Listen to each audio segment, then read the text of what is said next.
सुख असताना काय कुणी चिकटतो हो आपल्याला, पण दोन मागता चार मिळती, सुख असता सोबती दुःख दिसता ही जरासे, थांबणारे शोधतो वायदे करीती हजारो, पाळणारे शोधतो.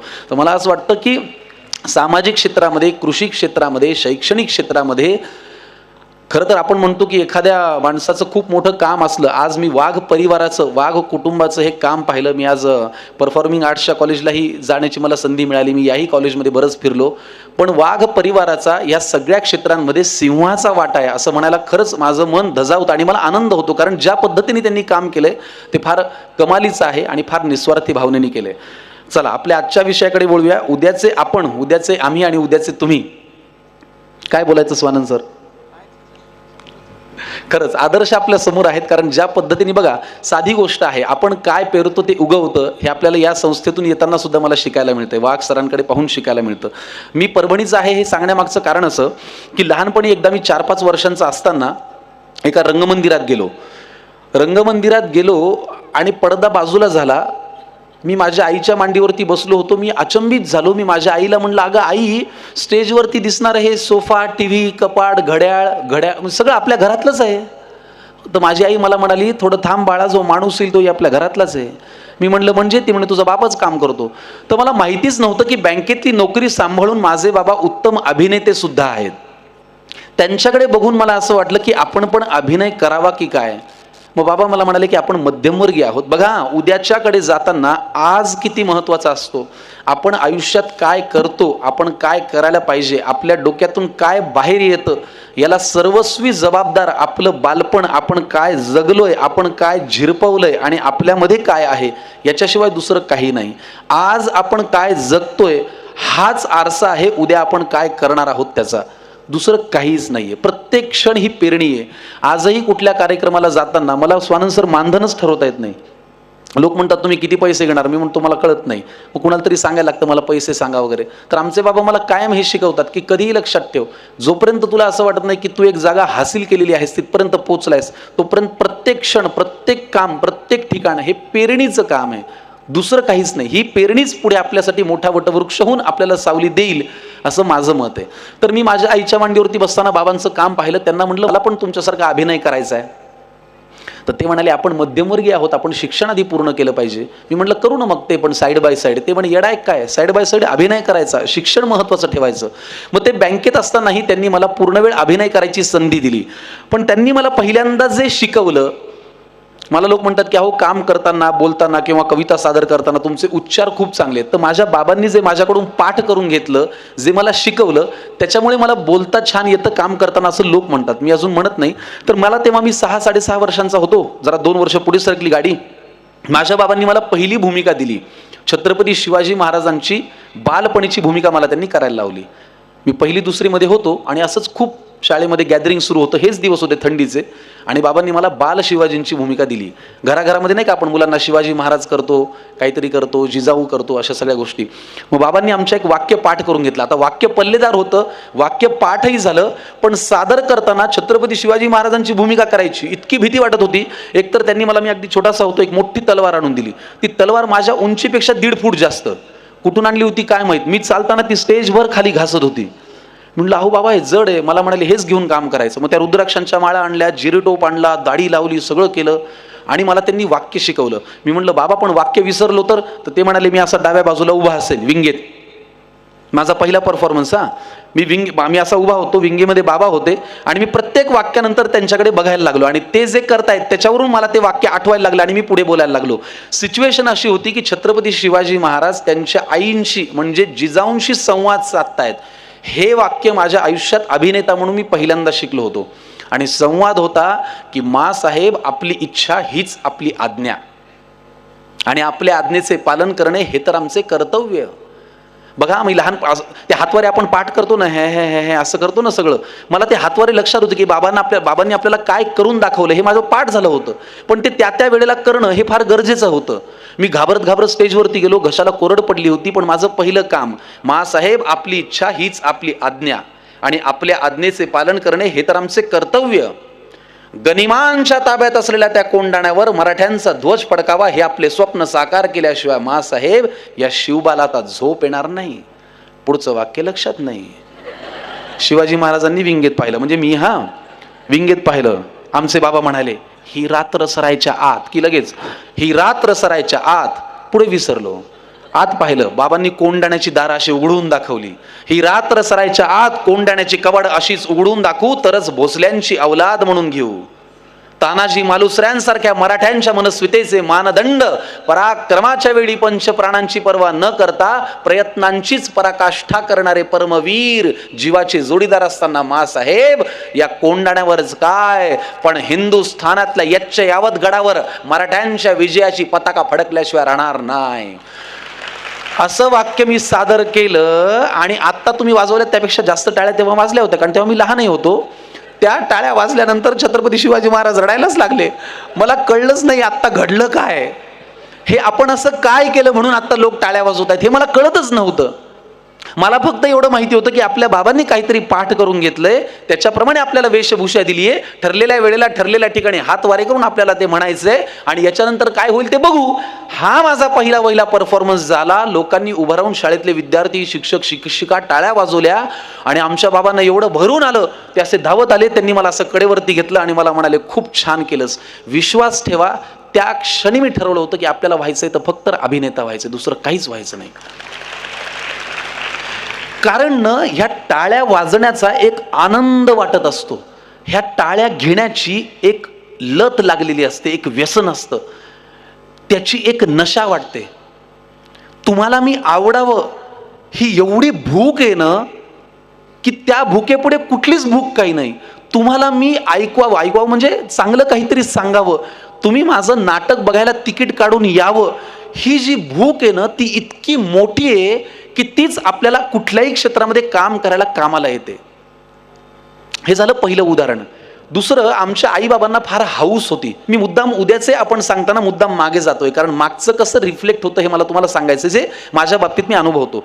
आमच्या आईबाबांना फार हाऊस होती, परभणीमध्ये कुठलाही कार्यक्रम झाला की कलाकार जेवायला आपल्याचकडे आला पाहिजे. म्हणलं काय जोर आहे यांना, मला काही कळत नाही, पण ते घेऊन यायचे. बरं, आईलाही, आता आमची आई सुद्धा घरामध्ये स्वयंपाक करताना इतका सुंदर करायची. एकदा एक म्हातारा माणूस आमच्याकडे असंच दुपारी आले. मला माहिती नाही ते कोण आहे, ते आपण लहान असतो ना, आपल्याला असं वाटतं कोणीतरी आले, बाबाच्या ओळखीचे वगैरे. तर दुपारी बाबा म्हणले संध्याकाळी 7 वाजता यांचा कार्यक्रम आहे. म्हणलं असू द्या ना, आपल्याला काय करायचं, आपण आपल्या टिवल्या बावल्या धिंगाणा वगैरे सगळं चालू. तर ते आले, टक्कल बिक्कल पडलं होतं, असे मागे केस होते. म्हणले कोण आहे ते, काय सादर करणार आहेत, मला खूप प्रश्न पडले होते. मी तेव्हा एक 8-10 वर्षांचा असेल. तर दुपारी ते आमच्याकडे जेवले, आईने छान स्वयंपाक वगैरे केला होता, आणि झोपले. 2-2:30 वाजता झोपले. तो खोलीतून तराटर गोरण्याचा आवाज. म्हणलं अहो बाबा, कोण पाहुणा आलाय, एवढं पोटभर जेवले, संध्याकाळी कार्यक्रम, यांचं काय आहे. भाऊ म्हणजे तसं बोलू नये रे पागल, ते मोठे म्हणलं ओके ठीक आहे. 2-2:30 वाजता ते झोपले. 4-4:30ला उठले. वहिनी चहा टाका वगैरे, त्यांची ती अशी केस उडवायची स्टाईल. म्हणले कोण, म्हणजे आपल्याला ते वाटत राहतं ना की म्हणजे एखाद्या माणसाचं मोठेपण कळेपर्यंत आपल्याला ते येडच वाटायला लागतं, रे कोण आहे येडं, असं होतं ना आपल्याला. तर ते वहिनी जरा चहा टाका वगैरे सगळं झालं. मी पाहतच राहिलो, चहाही पिला, असा बशीमध्ये फुरक्या बिरक्या मारत. म्हटलं काय कार्यक्रम आहे, काही कळत ना. संध्याकाळी 7 वाजता त्यांचा कार्यक्रम, ते परत गाडीत समोर बसले. चला वेळ झाली. आमचे बरं ऑल्टो, बरं का, 5 सीटर ऑल्टो. बाबा आमचे गाडी चालवायला, बाजूला ते, मागे आमचे आजी आजोबा, माझी आई, आईच्या मांडीवर माझी मोठी बहीण, आजीच्या मांडीवर धाकटा भाऊ, आणि आजोबाच्या मांडीवर मी, म्हणजे मागे 6 जण. गाडीत कॅपॅसिटी 5ची, त्यातले मागेच जास्त 6, समोर माझे बाबा चालवायला, मागे हे. गेलो. 7-7:30ला नूतन विद्या मंदिरचे प्रशालेचं ग्राउंड होतं. सगळं असं भरलं होतं. 4-5 हजार लोक आले होते. तीच व्यक्ती एक छोटंसं उपकरण घेऊन मंचावरती आली आणि ते म्हणाले, नमस्कार, या नाटकाचे लेखक प्राध्यापक लक्ष्मण देशपांडे, दिग्दर्शक डॉक्टर लक्ष्मण देशपांडे आणि सादर करते लक्ष्मण देशपांडे. नाटकाचं नाव वराड निघालं लंडनला. मी हे ऐकलं आणि आत्ता जशा तुम्ही टाळ्या वाजवल्यात ना, विश्वास ठेवा त्यांच्या त्या एंट्रीला आणि 3 वेळेला स्वतःच नाव वेगळ्या पद्धतीने सांगण्याच्या लकबीला, स्टाईलला 3 ते 4 मिनिट लोक फक्त टाळ्या वाजवत होते. मी असा पहिल्या रांगेत बसलो होतो, असं धुळीचे लोट उठले होते. मी उठलो आणि मी मागे पाहिलं. मी म्हटलं असं आता काय झालं. विश्वास ठेवा त्यांच्या त्या एंट्रीला 3 ते 4 वेळेला वन्स मोर आला. ते 3 ते 4 वेळेला विंगेत गेले. 3 ते 4 वेळेला ती शाल घेऊन आले. परत तेच, नमस्कार, या नाटकाचं, बरं ते उपरणच प्रॉपर्टी, फक्त उपरण आणि समोरचे 3 माईक. या नाटकाचे लेखक प्राध्यापक लक्ष्मण देशपांडे, दिग्दर्शक डॉक्टर लक्ष्मण देशपांडे आणि सादर करते लक्ष्मण देशपांडे. नाटकाचं नाव वऱ्हाड निघालं लंडनला. ह्या क्षणांनी मला न कीक बसलीये. मला असं वाटतं की उद्या जेव्हा मी एखादी गोष्ट सादर करण्यासाठी मंचावरती येईन तेव्हा सांगावं लागू नये की आज आपल्याकडे संकर्षणजी आलेले आहेत आणि ते व्याख्यान देणार आहेत, वाजवा टाळ्या. काहीच गरज नाही. संकर्षणजींनी यावं, संकर्षणजींनी काहीतरी बोलावं आणि तुम्हाला मनापासून असं वाटावं की अरे याच्या बोलण्यावरती आपण टाळ्या वाजवाव्या. ही भूक आहे आणि ही न थांबणारी न शमणारी भूक आहे. आणि ह्या क्षेत्रामध्ये किंवा कुठल्याही क्षेत्रामध्ये आज मी भाऊंचाही जेव्हा परिचय वाचत होतो, ही समाजासाठी काहीतरी करण्याची भूक आहे. ती आगच पाहिजे आणि ती आग अशी काडेपिटीच्या काडीसारखी लावली आणि आग अशी नाही, ती आगच पाहिजे. ती अशी तेवतच राहिली पाहिजे. ती सतत प्रत्येक रोम रोम असा म्हणला पाहिजे की मला सादर करायचंय, मला परफॉर्म करायचंय, मला काम करायचंय. आता मी ऍक्टर होतो. आता खूप आपल्याकडे आजकाल व्हायरल खूप गोष्टी होतात. आता मी ऍक्टर होतो, आता मी ऍक्टर होतो असं म्हणून ऍक्टर नाही होता येत, असं म्हणून फार तर फार व्हायरल होता येतं. ऍक्टर व्हायला आणि खूप काळ तुम्ही लोकांना आवडायला काहीतरी घेऊन यावं लागतं. त्याच्याशिवाय कुठल्याही क्षेत्रामध्ये मोठेपण मिळत नाही. माझंही नट म्हणून स्वप्न आहे की माझं नाव आणि नंतर जावं आणि काशीनाथ घाणेकर आणि प्रशांत दामले तसं नाटकामध्ये आणि संकर्षण कराडे व्हावं असं मलाही वाटतं. मला हेही वाटतं की माझ्या नाटकाचा बोर्ड लागला की तुम्ही अशी लांब रांग लावावी तिकिटाच्या बारीवरती. मला हेही वाटतं की हे काम करत असताना उद्या तुम्ही 50 वर्षांनी 60 वर्षांनी जरी मला भेटलात तरी तुम्ही म्हणाल की अरे संकर्षणजींचे पाय अजूनही जमिनीवरतीच आहेत, ते तसेच आहेत रे, डोक्यात हवा जाऊ नये, गतची बाधा होऊ नये, हेही मला वाटतं. या वाटण्याविषयी मी मध्यंतरी काही मगाशी स्वानंदजी म्हणत होते की तुमची न ऐकलेली अशी एखादी कविता आहे का, तर ती मुद्दाम तुम्हालाच ऐकवतो सर. की अभिनेता कसा जन्माला येतो किंवा अभिनेत्याला काय वाटत असतं. फक्त ही कविता जर तुम्हाला पटली, आवडली आणि तसं व्हावंसं वाटलं तर कवितेच्या शेवटी टाळी वाजवून तथास्तु म्हणायला विसरू नका, कारण त्याच्यावरती माझा पुढचा प्रवास उद्याचा संकर्षण ठरणार आहे. बघा मी असं लिहिलं होतं की अभिनयाची आग अनपुण्याई येते कामाला.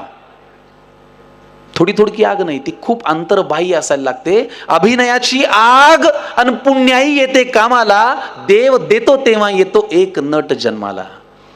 अभिनयाची आग अन पुण्याई येते कामाला, देव देतो तेव्हा येतो एक नट जन्माला. या जातीला स्वतःची अनेक रूप बघता येतात, चढून रंग एका जन्मी अनेक जन्म जगता येतात. तिन्ही त्रिकाळ क्षण क्षण हा स्वप्न नव्याने बघतो. कलाकार आपल्या धुंदीत असतो असं आपल्याला नेहमी म्हणतात. तिन्ही त्रिकाळ क्षण क्षण हा स्वप्न नव्याने बघतो. एक नट देवाकडे सांगतो काय मागतो की जगातलं सगळं चांगलं काम माझ्याकडे यावं. सगळे चांगले रोल आपल्याला मिळावे असं वाटतं ना, की जगातलं सगळं चांगलं काम माझ्याकडे यावं, अनुभवानं माझं नाव आणि नंतर जावं. माझं काम दिसण्याची ही जादू व्हावी न्यारी, माझ्या नावे लांब असावी तिकिटावरची बारी. मला पाहता नवतरुणींच्या गाली यावी लाली. हेही वाटत असतं बरं का मनापासून की मला पाहता नवतरुणींच्या गाली यावी लाली, पाऊल पडता मंचावरती कडाडून मग टाळी. मी हसवता खळखळून मग एकच हसू पिकावं, माझ्या डोळा पाणी येतात त्यांनी हळूच टिपावं. माझी कामे माझी कीर्ती बरीच दशक टिकावी, न येवो तो दिवस की जेव्हा गची बाधा व्हावी. म्हणे तू देवा इच्छिलेले सर्व सर्वा देतो, म्हणे तू देवा इच्छिलेले सर्व सर्वा देतो, तथास्तु म्हण लगेच आपुल्या कामा हा नट जातो, तथास्तु म्हण लगेच आपुल्या कामा हा नट जातो. तर ह्या नटाची सुद्धा ही स्वप्न आहेत, ही भूक आहे, ही आग आहे. पण हे फॉलो करत असताना आपण कुठून आलोय, आपल्याला कुठे जायचंय आणि आपल्या हातात काय आहे याचा विचार खूप मनापासून करायला लागतो. मला फार आठवतं ते देहू रोडचं, देहू गावामध्ये मी MBA करत असताना मला महाराष्ट्राचा सुपरस्टार नावाच्या स्पर्धेमध्ये संधी मिळाली 2008 साली. तिथे आम्हाला परीक्षक होते महेश मांजरेकर आणि सुप्रिया बेळगावकर. त्यांनी असे सांगितलं की तुमची ओळख जरा वेगळ्या पद्धतीने करून द्या. बरं, तिचं सिलेक्शन झालं आणि तेव्हा नेमकी माझी MBA ची परीक्षा होती. मी आमच्या घरी बाबांना फोन केला, म्हटलं बाबा मला MBA ची परीक्षा आहे आणि उद्या मुंबईत बोलवले. ते म्हणाले ठीक आहे आपण करूया. मी म्हटलं काय परीक्षा ना? ते म्हणे नाही मुंबईला जा. मी म्हटलं बाबा पण तुम्ही इथे 80,000 रुपये डोनेशन भरलंय. ते म्हणाले ही जाणीव तुला आहे ना, मग तू अभिनयच कर. म्हणजे किमान ह्या जाणीवेने तरी तू अभिनय नीट करशील. तू जर विसरला असतास की मी 80,000 रुपये डोनेशन भरलंय तर मला भीती वाटली असती की रे तिकडे जाऊन टाइमपासच करेल. पण तुम्हाला माहिती आहे, आज शिक्षण संस्थेमध्ये मला बोलायला बोलवलंय. पण मी फर्स्ट इयरला 4 विषय माझे एटीकेटी राहिले होते. मी BSc कॉम्प्युटर करत होतो. 4 विषय घेऊन सेकंड इयरला गेलो तर सेकंड इयरचे 5 राहिले. 5 आणि 4 9 विषयात नापास झालो होतो स्वानंद सर मी. शेवटी रविशंकर झिंगरे म्हणून आम्हाला फिजिक्सला एक सर होते, ते माझ्या बाबांचे मित्रही आहेत. तर त्यांनी एकदा मला पॅथॉलॉजी, आपली ती लॅब असते ना फिजिक्सची लॅब, ती सगळी रिकामी झाल्यावर मला ते म्हणले, जरा तू एकटाच थांब. मला वाटलं आपल्याकडून खूप प्रॅक्टिकल वगैरे करून घेतात काय की. तर मी घाबरलो जरा. म्हटलं काय सर, काय राहिलं का प्रॅक्टिकल? प्रॅक्टिकल नाही म्हणले, थेरी राहिली, जरा समोर बस. मी म्हटलं झालं काय? ते ना परेशान झाले. त्यांनी असं डोकं बिकत सोडलं. मला म्हणे, अरे मूर्खा, 9 विषय राहावे का बे? आमच्या परभणीच्या भाषेत बे मायला वगैरे असं म्हणतात ना सहज. आमचे बाबा आमच्या ताईला दाखवायच्या कार्यक्रमातही म्हणले होते, मायला फोडान सुपारी. ते पाहुणे चिडले होते, ते म्हणे मायला, बैठक मोडेपर्यंत गेलं होतं. शेवटी सांगावं लागलं की अहो ते मायला सहज म्हणतात. ते म्हणे अहो कुठेही म्हणा निवान, व्यायासमोर ते म्हणू नका ना, मायला फोडा सुपारी असं म्हणतात का काय कुठं. तर बे मायला हे आमच्याकडे खूप सहज येऊन जातं. तर मला म्हणले, अबे तुझे 9 विषय राहिले ना बे. मला म्हणे तू, म्हणलं सर मला ना असं करावंसंच वाटत नाही. ते म्हणे तू पागल आहे काय, बापानं 35,000 रुपये फीस भरली ना. मला सांग, तू एखाद्या पिक्चरला गेलोस, किती रुपये तिकीट आहे बाल्कनीचं? तेव्हा 40 रुपये होतं. म्हटलं आमच्या परभणीला 40 रुपये आहे सर आपल्या परभणीला. तर ते म्हणले, मग तू अर्ध्यातूनच पिक्चर नाही आवडला तर परत येतोस काय? म्हटलं नाही येत. मी म्हटलं, ते म्हणाले का? मी म्हटलं अहो सर 40 रुपये भरले ना. मग ते म्हणे येड्या बापानी 35,000 रुपये भरले ना. मग ते भरलेत म्हणून तरी नीट शिक ना. मला इतकं ते जिव्हारी लागलं. पण दुर्दैवाने, कर्मधर्म संयोगाने त्याच वेळेला राज्यनाट्य स्पर्धेची अंतिम फेरी आली आणि आमचं नाटक अंतिम फेरीला गेलं होतं. मी म्हणलं आता काय करावं. पण तुम्हाला खरं सांगतो, ते 3-4 महिने मी इतकं मन लावून काम केलं नाटकातही आणि शिक्षणातही, की 3rd इयरला बरं का वाघ सर, 3rd इयरला माझी अख्खी डिग्री डिस्टिंक्शनमध्ये मी काढली आणि त्या वर्षी मला राज्यनाट्याचं रौप्य पदक मिळालं. तर मुद्दा असा की ते सगळं विसरून केल्याशिवाय काही उद्या नीट होत नाही आणि त्या सगळ्याची जाणीव असल्याशिवाय काही उद्या नीट होत नाही. आजही कुठलंही काम सुरू करताना, कुठलंही शूटिंग सुरू करताना नाटकाला 3 बेल होतात. दुसरी बेल झाली की पहिला फोन मी माझ्या वडिलांना करतो, बाबा प्रयोग सुरू करतोय. आत्ताही चालत असताना, बाबा आता कार्यक्रम सुरू होतोय. ते म्हणतात मन लावून कर. कारण काय, आपण कुठून आलोय, आपण कुठे जाणार आहोत आणि आपल्याकडे काय आहे याच्यावरतीच आपला उद्या ठरणार आहे. आणि हे कुठल्याही वयाला लागू आहे. कुठल्याही वयाला जरुरी नाही की आपण शिक्षण घेत असतानाच हे फॉलो केलं पाहिजे, अभिनय क्षेत्रातच केलं पाहिजे. 2008 साली जेव्हा ती स्पर्धा आली तेव्हा महेश मांजरेकर आणि सुप्रियाताई पिळगावकर होत्या परीक्षक. त्यांनी आम्हाला सांगितलं की तुमची ओळख वेगळ्या पद्धतीने करून द्या. आता आपल्याला काय येत होतं? काहीच नाही. मी तेव्हा नवीन गेलो होतो मुंबईमध्ये. पण मी विचार केला की आपला प्रवास, आपण या मगाशी ज्या म्हणाला ना, जगात जर्मनी भारतात परभणी, आपण कुठून आलोय त्याचा जरा अंदाज घेऊया आणि काहीतरी सादर करायचा प्रयत्न करूया. त्या स्पर्धेमध्ये डॉक्टर निलेश साबळे होता, त्यांनी निळू भाऊंचा आवाज काढला, भरत जाधव सरांचा आवाज काढला, त्याचं सिलेक्शन झालं. आपलं नाशिकचा अभिजित खांडकेकर होता, त्याचं सिलेक्शन झालं. अनेक जण होते, त्यांचं सिलेक्शन झालं. माझं सिलेक्शन, ते म्हणाले काहीतरी वेगळी ओळख करून द्या तरच आम्ही तुम्हाला पुढे घेऊन जाऊ. त्यावेळेला मी माझी मुंबईतली पहिली वहिली कविता सादर केली आणि मग माझं सिलेक्शन झालं. त्या कवितेमध्ये माझं नाव, गाव, पत्ता, पाणी सगळं कोंबायचा मी प्रयत्न केला. त्यांना म्हटलं, सर वारशाने लाभले हे अभिनयाचे आकर्षण, बाबांकडून जो वारसा आला की वारशाने लाभले हे अभिनयाचे आकर्षण, नाट्यवेड्या या देहाचे नाव आहे संकर्षण. वारशाने लाभले हे अभिनयाचे आकर्षण, नाट्यवेड्या या देहाचे नाव आहे संकर्षण. उमजेल असेच काव्य लिखाण, अन सप्तसुरांची जाण आहे. रंगभूमीत श्वास माझा, अभिनयातही प्राण आहे. मग आता स्पर्धा झी मराठीची होती, त्यांचंही कौतुक करणं आलं. म्हणजे हात चुकला माझा, त्यांचंही कौतुक करणं आलं असं म्हणायला पाहिजे, हो की नाही. पुढे असं लिहिलं की वारशाने लाभले हे अभिनयाचे आकर्षण, नाट्यवेड्या या देहाचे नाव आहे संकर्षण. उमजेल असेच काव्य लिखाण, अन सप्तसुरांची जाण आहे. रंगभूमीत श्वास माझा, अभिनयातही प्राण आहे. झी मराठी चालविते ही अभिनयाची नवी पर्वणी. गावोगावी आले कुणी, गेले कुणी, टिकले कुणी. गाव माझे सांगतो ऐका जरा ओळी तुनी. फार पूर्वी बोलले कुणी, जगात जर्मनी भारतात परभणी. दिली ठोकून ओळख. पण लक्षात होतं की आपल्याकडे काय आहे, आपण काय सादर करू शकतो. आणि मग ते म्हणले, हा हे जरा काहीतरी वेगळं प्रकरण आहे, याचं सिलेक्शन करा. पण मग हे वेगळे पण दाखवा. आणि आता काय आहे, मला नेहमी असं वाटतं, मी नेहमी विचार करतो की आपल्याकडे उद्या काय आहे. पूर्वी आपण नेहमी ऐकायचो, असं म्हणायचो की 2 डगरीवरती पाय ठेवू नये, तोंडावर पडायची वेळ येते. पण आजचा काळ बदललाय असं मला फार प्रामाणिकपणे असं वाटतं. आज 2 नाही, 4 नाही, 5ही डगरींवरती पाय ठेवले तरी कमी आहे. कुणी सांगितलं होतं अभिनय करायला मुंबईत गेलेल्या संकर्षणला व्याख्यानाचे पैसे मिळतील म्हणून? असंही असतं ना. बघा, तुम्ही कुठलं दुकान उघडलंय, कधी कधी तेही महत्वाचं असतं आणि तुमच्या दुकानातून कुणाला काय हवंय हेही महत्वाचं असतं. त्यामुळे कुठल्याही क्षेत्रात काम करा, काहीतरी पॅरलल पाहिजे. आमचे प्रशांत दामले नेहमी म्हणतात की आता मी एक दुकान उघडले आणि याच्यामध्ये मी फक्त साबणच ठेवणार, तर साबणाचंच गिराईक होईल, त्याचा काय उपयोग आहे? कुणीतरी शॅम्पू न्यायला येतं, कुणीतरी दूध न्यायला येतं, कुणीतरी गहू न्यायला येतं. तसं मुंबईत गेल्यानंतर मला मुंबईने हे शिकवलं की इथे काम करत असताना मी फक्त अभिनयच करीन, या कक्षा माझ्या मी जर आखूड ठेवल्या तर माझ्याकडे येणारं कामही आखूडच राहील. तुम्ही निवेदन करता का? हो मी निवेदन करतो. तुम्ही गाणं लिहिता का? हो मी गाणं लिहितो. तुम्ही कविता करता का? तो हो मी कविता करू शकतो. तुम्ही दिग्दर्शन करता का? तो हो. आज आपल्या दुकानामध्ये काय जास्त ठेवता येईल याचा विचार आपण केलाच पाहिजे आणि हे शोधलं आपण पाहिजेच, तरच आपल्या उद्या दुकानामध्ये कोण गिऱ्हाईक येईल हे ठरणार आहे. लोकांना असं वाटतं की नाट्य क्षेत्रामध्ये काय ग्लॅमर आहे, नाटकामध्ये काय पैसा आहे, पण विश्वास ठेवा मी गेली 5-6 वर्ष मन लावून फक्त नाटकात काम करतो आणि माझं काहीही अडत नाही. आजही जेव्हा कोथरूडला किंवा बालगंधर्वला किंवा इथे कालिदासला प्रयोग लागतो आणि मी माझ्या गाडीतून येतो, लोक उभे असतात, अरे संकर्षण कराडे ते नाटकवाले आलेत. नाटकामध्ये सुद्धा ग्लॅमर आहे, पण तुम्हाला तुमच्यातलं काय द्यायचंय, तुम्हाला तुमच्या दुकानात काय काय वस्तू ठेवायच्या आहेत याचं छान ऑर्गनाईज करता आल्या पाहिजेत आणि ते उद्या आपल्याला कामाला येणार आहे असा माझा विश्वास आहे. त्याच्यामुळे आज मी फक्त या प्रमाणामध्ये कुठल्या गोष्टी काढायच्या आहेत याचं मी आत्ता भान ठेवलेलं आहे किंवा ठेवावं असं मला वाटतं.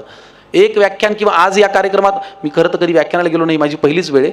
ह्याला मी बोलतोय त्याला व्याख्यान म्हणतात का? मला वाटत नाही, तुम्ही म्हणाला तर तुमचा मोठेपणा. पण मुद्दा असा की आज जर आपल्याला कोणी एका वेगळ्या कामासाठी बोलवतंय तर त्याचं प्रमाण किती असावं.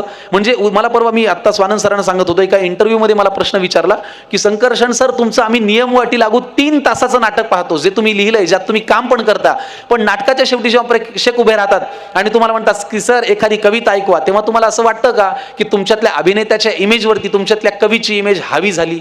तर मी त्यांना असं म्हणलं, हे बघा 50 नाही 100 रुपयाची पाणीपुरी खाल्ली तरी फुकटातली सुकीपुरी मागणाऱ्यांचा आपला देश आहे. त्याच्यामुळे 1000 काय 2000चं तिकीट काढून तुम्ही नाटक पाहिलं तरी सर एक कविता असं लोक म्हणतातच, त्याला करायचं काय? पण ठीक आहे, उद्या जर लोक असं म्हणले नाही नाही त्याच्या नाटका बिटकाला काही जाऊ नका, अभिनय ठीक आहे, कविता चांगलं करते, तर धोक्याची सूचना आहे. पण तुम्ही जर असं म्हणत असाल की नाही नाही त्याचं नाटकही पाहायला पाहिजे, त्यांनी चांगलं लिहिलंय, काम चांगलं करतोय आणि तुमच्या नाटकालाही गर्दी होत असेल आणि मग तुम्हाला एखादा काम कवितेचं एखादं काम बोलण्याचं मिळत असेल तर हरकत नाही. याचं प्रमाण मी ठरवलंय की असे कार्यक्रम किती करायचे आणि नाटकातलं काम किती करायचंय, कारण ते ठरवणार आहे की उद्या माझी इमेज तुमच्या मनात काय असणार आहे. त्याच्यामुळे आज तुमच्याकडे जे आहे त्याला पर्यायी काय जोड देऊ शकतो याचा आपण कायम सातत्याने विचार करायला पाहिजे. मी करतो आणि मी करण्याचा प्रयत्न करतो, इथून पुढे करत राहीन. नाशिक शहरामध्ये येऊन तर मला आज फार आनंद झालाय. मध्यंतरी मी नाशिकवरती सुद्धा काहीतरी लिहिण्याचा प्रयत्न केला होता की 12 ज्योतिर्लिंगांपैकी त्र्यंबकेश्वर 10वे, वनवासी प्रभू रामाला पंचवटीत पहावे. 12 ज्योतिर्लिंगांपैकी त्र्यंबकेश्वर 10वे, वनवासी प्रभू रामाला पंचवटीत पहावे. शंकराचा वास जिथे पर्वत होतो ब्रह्मगिरी, उगवते मातीत याच स्वर गंगा गोदावरी. असं हे इतकं सुंदर शहर आहे. इथे वेगवेगळ्या नाटकाच्या निमित्ताने आम्हाला येता येतं, इतकं छान वाटतं कालिदासमध्ये प्रयोग करताना. पण हे काम करत असताना लिखाणाचं, अभिनयाचं आणि दिग्दर्शनाचं प्रमाण परत एकदा मला ठरवायला लागतं. हे काम करत असताना मी मुंबईमध्ये आजपर्यंत कधी वेळा चुकवल्या नाहीत. वेळ चुकवणं एक फार कर्मदरिद्रीपणाचं लक्षण आहे असं मला फार मनापासून वाटतं. आता तुम्ही म्हणाल आजचा कार्यक्रम तर उशिरा सुरू झाला, पण ते माझ्यामुळे नाही झाला, मी दुपारपासून आलेलो आहे. कधी कधी तुमचा काही भरोसा नाही, प्रेक्षक काही म्हणू शकतात.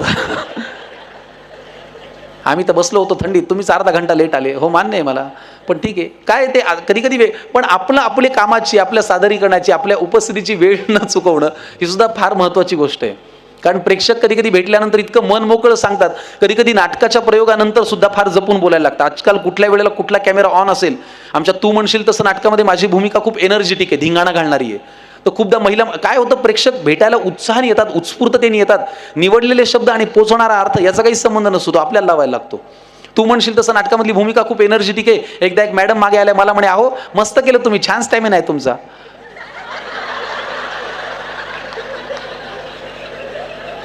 आपले वेगळेच इंडिकेटर लागतात. पाहण्यासारखा चेहरा होतो तिच्या नवऱ्याचा, अगं काय बोलायलीस ग, थोडं थांब ना. त्या थांबत नाहीत, अहो फार छान केलं, मस्त स्टॅमिना, आपण पुन्हा येऊ. अहो काकू, कुठेतरी भूमिका म्हणा, कलाकृती म्हणा, अभिनय म्हणा, दणकावून बोलायचं. पण हे सुद्धा भान फार ठेवावं लागतं आजच्या काळामध्ये. फोटो काढायला तर सगळ्यात मजा येते, फोटो काढण्या एवढी जगामध्ये विलक्षण गमतीची गोष्ट नाही. खूपदा महिला मंडळी मागे, जनरली महिला जर फोटो काढायला आल्या तर मी असा हातावर हात ठेवून उभा राहतो. एकदा एक मॅडम मागे आल्या, मला म्हणे सर फोटो काढा. म्हणलं काढू घे, तुम्ही काढा. मी असं उभा राहिलो.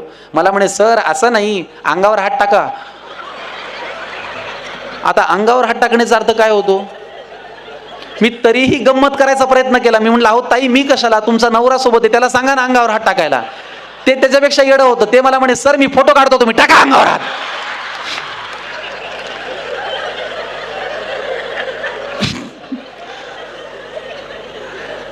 अशाही गमती जमती आमच्या क्षेत्रामध्ये घडत असतात. पण ह्या गमती जमतीच्या वेळेला आज मी किती सावध राहतो हे उद्या मला ठरवणार आहे की माझ्याकडे उद्या प्रेक्षक. कारण काय, हा व्हायरलचा जमाना आहे. तुमचं अख्खं करिअर एकीकडे आणि तुमची व्हायरल झालेली एक क्लिप एकीकडे. त्याच्यामुळे व्हायरल होणाऱ्या या कुठल्याही, तुम्हाला काय जाते व्हायरल झालेली कविता फुकटात बघायला. बाथरूम मध्ये बघून तुम्ही म्हणता ना आईची कविता लय चांगली, अरे तुम्ही बाथरूम मध्ये बसून का. बरं त्याच्यातही लोक आजकाल वेगळीच गमत, सर तुमच्या आईची कविता, अरे कुठली सर तुमची आईवरची कविता, बोलताना तर काय दणकावून. पण तरी सुद्धा आपल्याला भावना समजून घ्यायला काय, हे बघा आजच्या काळामध्ये सगळ्यात हलकी आणि स्वस्त गोष्ट कुठली झाली ना, ती भावना. कुणाची कधी कुठे कशी दुखावली जाईल याला काही तोडच नाही. कशाहीवरून दुखावल्या गेल्या भावना की दुखावल्या गेल्या भावना, अरे तसा उद्देश होता का. पण त्यावेळेला म्हणता येत नाही की अहो तुमच्या आईची कविता म्हणजे काय, तुमची आईवरची कविता. अहो मला कळलं तुमच्या आईवरची कविता, बरोबर आहे बरोबर आहे. एकदा मी मॉलवरती थांबलो होतो, एक सर मला आले, सर तुम्ही परवा त्या ह्या कार्यक्रमात होते ना, हालाचा हवा येऊ द्या. म्हटलं अहो काका ते चला हवा येऊ द्या, हालाचा हवा येऊ द्या कुठून. ते उत्साहाच्या भरात बोलणं इतकं गमतीशीर असतं, त्याच्यातूनही खूपदा गमती जमती होतात, त्याच्याही वरती लिहावंसं वाटतं. कारण हे प्रेक्षक उद्या वर्षानुवर्ष मला सांभाळणार आहेत, यांच्या जीवावरती मला काम करायचंय. त्याच्यामुळे माझं ठाम मत आहे की इथे जो कार्यक्रम घडतो ना तो काहीच नाही, याच्यानंतर जो प्रेक्षक भेटींचा कार्यक्रम घडतो तो फार इंटरेस्टिंग असतो. त्याच्यावरती स्वानंद सर तुम्ही नाही ऐकलेली कविता एक तुम्हाला ऐकवतो. मी असं लिहिलं होतं की प्रयोग, बरं ह्या कवितेमध्ये जी माणसं येतील ना तशी वागणारी माणसं तुमच्याही आयुष्यात असतील, ती आहेत का जरा तपासून बघा. मी असं लिहिलं होतं की प्रयोगाच्या नंतर रंगतो कार्यक्रम खरा. हा कार्यक्रम रंगला याचं काही हे टाइमपास आहे, ठीक आहे. याच्यानंतर जे भेटतात तो कार्यक्रम खरा असतो. प्रयोगाच्या नंतर रंगतो कार्यक्रम खरा, प्रत्येक प्रेक्षकाची भेटायची वेगळीच तऱ्हा. काही त्यांच्या प्रेमाचं मला रौद्र रूप दावतात, कमावलेली सगळी ताकद त्या शेख्यांमध्येच लावतात. खूप लोकांना सवय असते, अरे बरं वाटलं भेटून, अरे बरं वाटलं, माझा जीव घेतो काय माझा. प्रयोगाच्या नंतर खूप असे लोक भेटतात की जे कचकावून शेखण करतात. काय तू किती दूध पिले आम्हाला दाखवायचंय का, तू आम्हाला कशाला दाखवतो, तुझा तू हात नॉर्मल धर ना असं छान. तर प्रयोगाच्या नंतर रंगतो कार्यक्रम खरा, प्रत्येक प्रेक्षकाची भेटायची वेगळीच तऱ्हा. काही त्यांच्या प्रेमाचं मला रौद्र रूप दावतात, कमावलेली सगळी ताकद त्या शेख्यांमध्ये लावतात. तोंडातून माझ्या शब्दांऐवजी फक्त अशी हवा येते, माझीच अंगठी माझ्या बोटांचा जोरदार चावा घेते. मला त्यांची भीती वाटते जे फोटोसाठी मोबाईल समोर आणतात, काढल्या जाणाऱ्या फोटोला एक शेवटचा म्हणतात. तुम्हालाही अनुभवाला येत असेल बघा. मला त्यांची भीती वाटते जे फोटोसाठी मोबाईल समोर आणतात, काढल्या जाणाऱ्या फोटोला एक शेवटचा म्हणतात. शेवटचा म्हणजे या फोटो नंतर नेमकं काय घडणार आहे, फोटो काढल्यावर हा बापडा का मी स्वतः मरणार आहे. आता काही लोकांना अशी सवय असते बघा, नीट लक्ष द्या, की काही येऊन बोलतात फार उत्तम, जे म्हणायचं तेच म्हणतात. काही येऊन बोलतात फार उत्तम, जे म्हणायचं तेच म्हणतात, पण बोलता बोलता कळत न कळत तोंडाजवळ तोंड आणतात. त्यांनी सोडलेल्या उच्छ्वासांचा माझ्यासाठी श्वास होतो, त्यांनी इंटरव्हलला हाणलेल्या वड्यांचा मला खमंग वास येतो. आता काही कॅटेगरी अशी पण असते बघा, काही भेटायला येऊन म्हणतात सर जवळ या की. असेही प्रेक्षक काही भेटायला येऊन म्हणतात सर जवळ या की, हे आमचं बाळ आहे याला तुम्ही कडेवर घ्या की. आता या गुटगुटीत प्रसंगाला मी तोंड कसं द्यायचं, अहो ते तुमच्या कष्टाचं फळ आहे, त्याला मी का घ्यायचं. पण हे जरी म्हणलं तरी प्रेक्षक कलाकार हे एकमेकांशिवाय व्यर्थ आहेत, आणि तुम्हीच जर भेटून बोलला नाही तर भेटीला काय अर्थ आहे. प्रेक्षक कलाकार हे एकमेकांशिवाय व्यर्थ आहेत, आणि तुम्हीच जर भेटून बोलला नाही तर भेटीला काय अर्थ आहे. त्यामुळे जोवर श्वासात श्वासही मी मनोरंजन मोलाचं देईन, हे वचन आहे की जोवर श्वासात श्वासही मी मनोरंजन मोलाचं देईन. तुम्ही फक्त टाळी वाजवा हो मी पुन्हा येईन, तुम्ही फक्त टाळी वाजवा मी पुन्हा येईन. या पुन्हाईंचा राजकीय संबंध काही नाही असल्यास तो योगायोग समजावा. तर मुद्दा असा की असेही प्रेक्षक भेटतात, आणि हे प्रेक्षक ठरवतात किंवा ह्यांना भेटल्यानंतर आम्ही कसं वागणार आहोत किंवा कलाकारांनी काय वागलं पाहिजे. तुमचं ऑब्झर्वेशन आजचं, आज मला नाटकामध्ये जी जी पात्र लिहावीशी वाटतात, जी जी पात्र मी रंगवण्याचा प्रयत्न करतो लेखक म्हणून, अभिनेता म्हणून, ही सगळी मी कधी ना कधी कुठे ना कुठे कधी ना कधी वेगवेगळ्या वेळी पाहिलेली असतात. आमच्या एका नाटकामध्ये एक पात्र आहे बघा, ते काही कुठलीही गोष्ट घाण तोंड करूनच बोलतं, झाली होय डिग्री तुमची. अबे झाली होय डिग्री तुमची असं म्हणणं. हे पात्र मला एकदा कार्यक्रमात दिसलं होतं. मी आणि परभणीचा एक डॉक्टर मित्र आहे अनिकेत सराफ म्हणून, तो आम्ही एक कार्यक्रम करायचो. बघा ऑब्झर्वेशन कधी कधी आपल्याला उद्या किती कामाला येतं कुठल्याही क्षेत्रामध्ये. एकदा कार्यक्रम करत असताना तो माझा मित्र अनिकेत सराफ गात होता, मी निवेदनाला होतो. पहिल्या रांगेत एक म्हातारे आजोबा बसले होते, ते त्याच्या प्रत्येक गाण्यानंतर असं करत होते. बरं अशा खवट लोकांची एक खासियत असते, ते एकटे बोर होत नाहीत, ते अख्खी लाईन बोर करतात. तुझा तू एकटा बरोबर, तू जगाला कशाला सांगतो वाईट आहे म्हणून. बरं, हे माझ्या आधी लक्षातच नव्हतं आलं. मला अनिकेतनी स्टेजवर सांगितलं. मला म्हणाला, अबे शंक्या ते म्हातार बघ ना. मी म्हणलं बघतो, तू आधी माईकवर हात ठेवून दे, ऐकू चालेल सगळ्या दुनियाला. मग मला म्हणाला ते आजोबा बघ. म्हणलं आता हात ठेवून काय उपयोग आहे, ऑलरेडी ऐकलंय लोकांनी. तो भावचळला होता. मी म्हटलं झालं काय. मला म्हणाला, यार ते माझ्या प्रत्येक गाण्यानंतर असं करायलेत म्हणे. मी म्हणलं मग आपला नेहमीचा प्रेमाचा सल्ला, तू एखादं चांगलं म्हण ना. तो म्हणे पागल आहे काय, मी आधीपासून चांगलंच म्हणायलो, ह्याच्यापेक्षा किती चांगलं म्हणू. मग शेवटी त्याचा गोंधळ माझ्या लक्षात आला. मी एक कविता त्यांच्या अगदी डोळ्यात डोळे घालून त्यांना ऐकवली. म्हणलं आजोबा ही अशी अशी कविता आहे. हे अख्खी कविता मख्ख चेहऱ्याने ऐकली म्हाताऱ्याने. आणि कविता झाल्यावर यावेळेस त्यांनी बाल्कनी कव्हर केली. शेवटी कार्यक्रम झाल्या झाल्या आम्ही त्यांच्या पाया पडायला गेलो. म्हणलं आजोबा तुम्हाला कार्यक्रम आवडला नाही का. ते म्हणे वा वा वा वा वा वा, एक नंबर झाला वा कार्यक्रम. मनातल्या मनात म्हणलं हेच ना ते म्हातारं, मनातच म्हणायचं कुठं म्हणणार. मी म्हटलं अहो आजोबा अख्खा कार्यक्रम भर तुम्ही याच्या गाण्यानंतर माझ्या कवितेनंतर करत होता. ते म्हणे नाही नाही, गैरसमज करू नका. मी म्हणत होतो यांच्यासारखं चांगलं कोणी करूच शकत नाही. माझ्या आधी लक्षातच नव्हतं आलं. मला अनिकेतनी स्टेजवर सांगितलं. मला म्हणाला, अबे शंक्या ते म्हातार बघ ना. मी म्हणलं बघतो, तू आधी माईकवर हात ठेवून दे, ऐकू चालेल सगळ्या दुनियाला. मग मला म्हणाला ते आजोबा बघ. म्हणलं आता हात ठेवून काय उपयोग आहे, ऑलरेडी ऐकलंय लोकांनी. तो भावचळला होता. मी म्हटलं झालं काय. मला म्हणाला, यार ते माझ्या प्रत्येक गाण्यानंतर असं करायलेत म्हणे. मी म्हणलं मग आपला नेहमीचा प्रेमाचा सल्ला, तू एखादं चांगलं म्हण ना. तो म्हणे पागल आहे काय, मी आधीपासून चांगलंच म्हणायलो, ह्याच्यापेक्षा किती चांगलं म्हणू. मग शेवटी त्याचा गोंधळ माझ्या लक्षात आला. मी एक कविता त्यांच्या अगदी डोळ्यात डोळे घालून त्यांना ऐकवली. म्हणलं आजोबा ही अशी अशी कविता आहे. हे अख्खी कविता मख्ख चेहऱ्याने ऐकली म्हाताऱ्याने. आणि कविता झाल्यावर यावेळेस त्यांनी बाल्कनी कव्हर केली. शेवटी कार्यक्रम झाल्या झाल्या आम्ही त्यांच्या पाया पडायला गेलो. म्हणलं आजोबा तुम्हाला कार्यक्रम आवडला नाही का. ते म्हणे वा वा वा वा वा वा, एक नंबर झाला वा कार्यक्रम. मनातल्या मनात म्हणलं हेच ना ते म्हातारं, मनातच म्हणायचं कुठं म्हणणार. मी म्हटलं अहो आजोबा अख्खा कार्यक्रम भर तुम्ही याच्या गाण्यानंतर माझ्या कवितेनंतर करत होता. ते म्हणे नाही नाही, गैरसमज करू नका. मी म्हणत होतो यांच्यासारखं चांगलं कोणी करूच शकत नाही. हे काय असं रिॲक्ट होणारे एक दोघं जण मला दिसत आहेत, पण ठीक आहे आता त्याच्याकडे नको जाऊया. मुद्दा असा की ही दिसणारी पात्र, हे भेटणारे माणसं मला खूप आवडतात. मी त्यांना ऑब्झर्व करतो, त्यांची मला मजा येते. आणि ते ठरवतात की उद्याच्या नाटकामध्ये मी काय लिहिणार आहे. ते ठरवतात की उद्याचं एखादं व्यक्तिचरित्र कसं असणार आहे. माझ्या बाबांनी काल मला काय शिकवलं, कुठला पायंडा मला पाडून दिला. प्रामाणिकपणा, वक्तशीरपणा, हजरजबाबीपणा हे आपल्या घरातच असतं, आपल्या भोवताली असतं, आपल्या आईबाबांमध्ये असतं, आपल्या भावंडांमध्ये असतं, आपल्या भेटणाऱ्या रोजच्या माणसामध्ये असतं. मला रिक्षेवाला सुद्धा इतका शिकवणारा वाटतो. मी रोज भेटलेला प्रत्येक माणूस इतका मन लावून अनुभवतो. एकदा मी परभणीला गेलो होतो. परभणीचं हिंदी किती लोकांनी ऐकलंय, त्याला तोड नाही, ते जगा वेगळं आहे. बरं, आमच्या परभणीची एक खासियत आहे, आमच्याकडे कंटेंट काही नसलं तरी चालतो, कॉन्फिडन्स रेटून असतो. मी मगाशी दुपारी तुम्हाला सांगितलं की आमच्याकडे बोलायला काही नसलं तरी आत्मविश्वास एवढा दांडगा पाहिजे की लोकांना वाटलं पाहिजे जगातला सर्वोत्कृष्ट वक्ता हाच आहे बापा. भयानक कॉन्फिडन्स. तर कधी कधी भेटणारी माणसं सुद्धा आपल्याला उद्या एखादी गोष्ट देऊन जातात, ती आजच्या भेटीत असते. ते कसं, परभणीला असताना मला एक रिक्षेवाला भेटला. मी बऱ्याच वर्षांनी परभणीला गेलो होतो, तोपर्यंत काम टेलिव्हिजन वगैरे सुरू झालं होतं. तर तिकडे मुस्लिम लोकसंख्या खूप आहे. तर एक मुस्लिम रिक्षेवाला मला भेटला. बोलण्याची पद्धत बघा. तर मी गेलो, म्हणलं चाचा छोडते क्या. त्याने असं डोळे बिळे बारीक केले. मला म्हणे किधर जाने का बेटा. तर म्हणलो कादराबाद प्लॉट जाना उधर रहते हम. अच्छा अच्छा बैठो गाडी में. बसलो. मी म्हणलं चचा एक आपलं आस्था असते ना आपल्या गावाविषयी. मी म्हणलं चचा क्या बोडी परभणी. क्या बोडी परभणी म्हणजे काय म्हणते आपलं गाव, परभणी काय म्हणते, सगळं बरं आहे का. तर माझ्या क्या बोडी परभणीवरती त्यांनी मला असं खालीवर पाहिलं. मला म्हणे बेटा कितने साल पहिले छोड़ के गए थे. तर म्हणलं चचा हो गए 6-7 साल. तो कुछच नाही बोडी, जिधर छोड़ के गए थे उधरच है बोले अपनी परभणी. हे त्यांनी इतक्या सहजपणे मला सांगितलं, इतक्या बोली भाषेत सांगितलं. पण त्याही बोलण्यामध्ये एक विनोद आहे, त्याही बोलण्यामध्ये एक शैली आहे. ही पात्र रोजच्या आयुष्यातली कधीतरी कुठेतरी काम करताना एक नट म्हणून, एक सांगताना, लिहिताना कामाला येतात. कुठल्याही क्षेत्रामध्ये ही माणसं रोज भेटत असतात. माणसाने एवढं वाचण्यासारखं दुसरं काहीच नाही. हे वैद्यकीय क्षेत्रातही मला एकदा अनुभवायला आलं होतं. आमच्या बाबांच्या एकदा छातीत दुखलं, आम्ही परभणीच्या डॉक्टरकडे गेलो. तो डॉक्टरनी घाबरून सोडलं.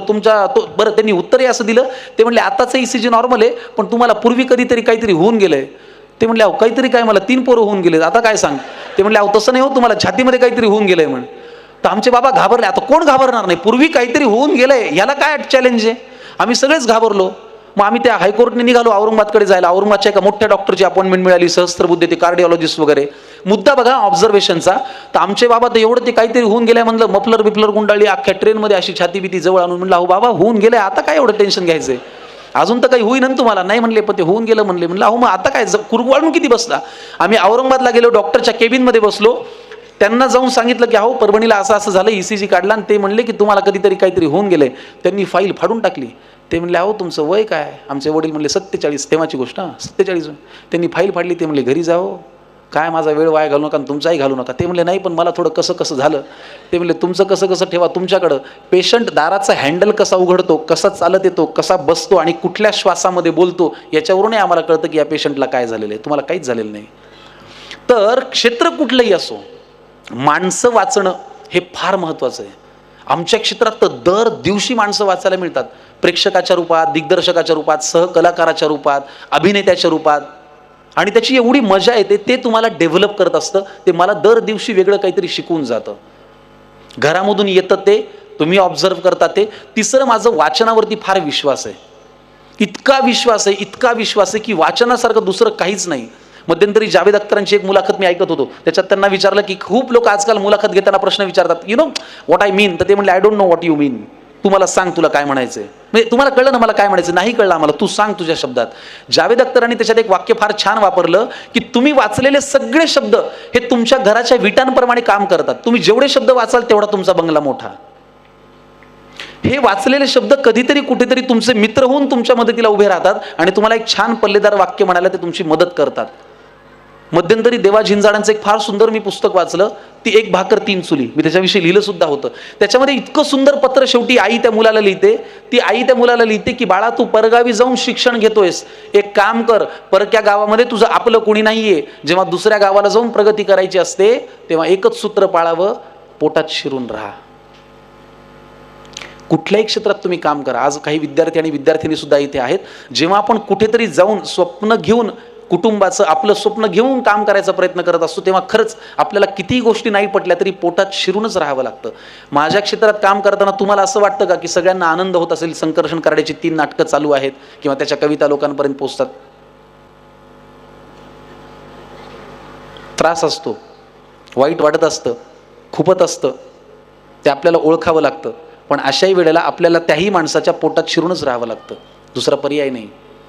कारण मी माझ्या मनाशी खून गाठ बांधली आहे की मला 600 किलोमीटर परत परभणीला माझ्या गावाला जायचं नाही आणि ते मी जाणार नाही. आणि ते न जाण्यासाठी हे पोटात शिरून राहणं फार माझ्या कामाला येतं. त्यातनं ठरतं की उद्या आपला प्रवास कसा होणार आहे. क्षेत्र कुठलंही असो, हे सूत्र फार महत्त्वाचं आहे. मग आज कॉम्पिटिशन एवढी वाढलेली आहे. मी मध्यंतरी एक संवाद लिहिला होता आई आणि मुलाचा. मला सुद्धा घरी गेल्यानंतर असं होतं की आई आज मला ह्या कलाकाराचा त्रास झाला, आज हा कलाकार मला असं म्हणला, आज इथं हे वाटलं. पण त्याच्यावरती काय होतं की आपल्या घरच्यांकडे व्यक्त होण्याशिवाय आपल्याकडे दुसरा काही पर्याय नाही. कारण त्यांच्या इतकं आपल्याला सांभाळूनही कोणी घेत नाही. त्याच्यामुळे कुटुंबही फार महत्त्वाचं आहे. तुम्ही कितीही बाहेर माती का, तुम्ही कितीही चुका, सरते शेवटी तुम्हाला घरी आल्यानंतर जो आधार मिळतो तो घरचाच आधार असतो. हे मला माझ्या क्षेत्रात काम करताना रोज जाणवतं. तुम्ही कितीही सेलिब्रिटी व्हा, घरी आल्यानंतर जेव्हा आमची आई म्हणते घे पानं वाढून, तेव्हा मला असं वाटतं की हां, हे कमावलेलं सगळं संपलं, आपण मुळात हे आहोत. धपाधप पाय आपटत एक लेकरू घरी आलं, वस्तूंची फेकाफेकी करत घरामध्ये गेलं. आज तुमच्या घरात जर तुम्हाला काही मुलांना सल्ला द्यायचा असेल तर तो या ओळीमध्ये आहे असं मला वाटतं. तुम्ही नीट ऐका. आई आणि मुलाचा हा संवाद आहे की धपाधप पाय आपटत एक लेकरू घरी आलं, वस्तूंची फेकाफेकी करत घरामध्ये गेलं. तिने सांजेची वेळ, रात्र झाली नव्हती, आई अशीच देवासमोर दिवा लावित होती. जगासमोर जे चालत नव्हतं ते घरामध्ये मात्र चाललं. बाहेर जे बोलता येत नव्हतं ते लेकरू आई समोर बोललं. म्हणाला खोटारडी आहेस तू आई, खोट्या मार्गावर चाललीस, आजपर्यंत माझ्याशी तू खोटच बोललीस. आशीर्वाद देताना काय म्हणतेस की माझं काहीच अडणार नाही आणि माझ्या बाबतीत कधीच काही वाईट मुळी घडणार नाही. आईपासून काय लपतंय तिच्या लक्षात आलं. तिने बाळाला घोटभर पाणी प्यायला दिलं. हुंदक्यांमधून वाट काढत पाणी पोटात गेलं. आई म्हणाली आता सांग तुला काय झालं. तो म्हणाला लोक आई विचित्र झालेत फार, सतत सगळे माझ्यावरती खाऊन असतात खार. त्यांच्या त्या अशांत अस्वस्थ नजरा मला कळतात, जाणवतं मला माझ्यावरती ते खूप खूप जळतात. बरं माझ्याविषयी माझ्या माघारी बोलतात लोकांजवळ, मी पुढे जातोय ना माझा का पोटात यांच्या कळ. बरं वाईट याचं वाटतं की या वाईट लोकांचा एक संघ झालाय आणि मी वाईट वागत नसून यांनी मला बाजूला केलाय. आई म्हणाली, बाळा तुला माझा प्रश्नच नाही कळला, मी तुला काय झालं म्हणाले, तू त्यांचा त्रास सांगितला. सोडून दे ना तुझ्यावरती ते रुसतायत का हसतायत, कारण तुला पूर्ण करायची स्वप्न ही तुझ्याच डोळ्यांना दिसतायत. त्यामुळे तुझ्या अपयशाची लोक पाहतायत ती सगळी स्वप्ने खोटी कर. तुझ्या अपयशाची लोक पाहतायत ती सगळी स्वप्ने खोटी कर. दुसऱ्यांची रेघ पुसण्यापेक्षा तू स्वतःची मोठी कर. आणि हे केलंस तर तुझं खरंच काही अडणार नाही. आणि आई आजही तेच म्हणेल, माझ्या बाळाचं वाईट काही घडणार नाही. आईच्या तोंडी देवाचा साक्षात्कार घडला आणि तिने लावलेल्या दिव्याचा लख प्रकाश पडला. तिने लावलेल्या दिव्याचा लख प्रकाश पडला. तर मुद्दा हा की आज स्पर्धेमध्ये, इतक्या कॉम्पिटिशनमध्ये, एवढ्या हेवे दाव्यांमध्ये, एवढ्या इगोमध्ये, एवढ्या रुसव्या फुगव्यांमध्ये आज फक्त आपल्याला स्वतःची रेघ मोठी करण्याकडेच लक्ष द्यावं लागणार आहे. मला नेहमी प्रशांत दामले असं सांगतात, मलाही कधी कधी वाटतं की यार या लोकांची 6 पॅक बॉडी आहे, आपण सुद्धा करावी. सर मला म्हणतात, ते तुला झेपणार आहे का? तू खातोस वरण भात, तुला होणार आहे का ते? नाही. मग तुझ्याकडे काय आहे त्याचा चार्ट कर. मला आलेल्या विद्यार्थ्यांना हे सांगावं वाटेल की आज तुम्हाला जर असं वाटत असेल की अरे त्याला हे जास्त आहे, तर खरंच एक चार्ट करा की त्याच्यापेक्षा तुमच्याकडे काय जास्त आहे. आणि मी जेव्हा त्या पारड्यामध्ये माझे वेगवेगळ्या गोष्टी लिहितो, माझा कुटुंबाचा आधार लिहितो, कविता लिहितो, अभिनय लिहितो, लेखन लिहितो, निवेदन लिहितो, तेव्हा असं मला वाटतं की चला 6 पॅक बॉडी नसली तरी आपण 6 वेगवेगळ्या अंगांनी प्रेक्षकांचं मनोरंजन करायचा प्रयत्न करू शकतो. आपल्याकडे काय आहे त्याचं ताऊन सुलाखून अभ्यास केला आणि सिंहावलोकन केलं तर आपण उद्या काय करू शकतो याचा अंदाज आपल्याला येऊ शकतो.